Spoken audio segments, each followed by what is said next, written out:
Plus Malaysia Berhad Plus menjangkakan jumlah trafik di lebuh raya kendaliannya meningkat sehingga 2.3 juta kenderaan pada hari puncak sempena perayaan Aidilfitri tahun ini. Ia merupakan peningkatan kira-kira 20% berbanding tahun lalu susulan pertambahan pergerakan orang ramai pulang ke kampung halaman. Dan untuk mengetahui lebih lanjut mengenai jangkaan trafik dan perjalanan sempena sambutan Aidilfitri kali ini, kita terus bersama dengan rakan setugas Yasmin Ahmad yang membuat liputan sidang Media Plus sebentar tadi. Baik, terima kasih rakan setugas di Bukit Jalil. Seperti yang dimaklumkan, saya di sini sebentar tadi ada taklimat berkenaan trafik oleh Datuk Nik Arina Nik Jaafar, iaitu pengarah urusan PLUS. Antara perkara penting yang disampaikan beliau adalah jumlah kenderaan dijangka, waktu puncak trafik dan sebagainya. Baik, kita dengarkan sedikit taklimat sebentar tadi. Daripada pengalaman kami sebelum ini dalam beberapa perayaan yang lepas, PLUS akan mengambil strategik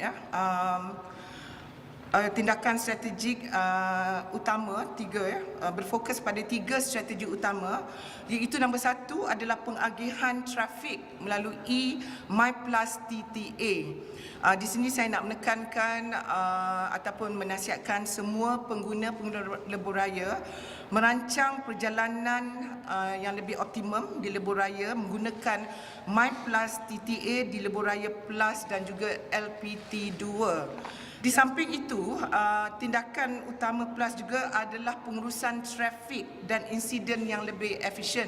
Jadi pada musim perayaan ini kita akan membuka 34 lokasi smart lane di lokasi-lokasi strategik dan tiada penutupan lorong di lebuh raya. Baik, sehubungan dengan itu, beberapa langkah telah dirangka termasuk cadangan waktu perjalanan serta penggunaan smart lane di beberapa lokasi bagi membantu melancarkan aliran trafik. Menurut beliau, pengguna lebuh raya juga disarankan merancang perjalanan lebih baik bagi mengelakkan kesesakan lalu lintas pada waktu puncak trafik. Baik, itu saja. Sekian, saya Yasmin Ahmad, Astro Awani. Kembali.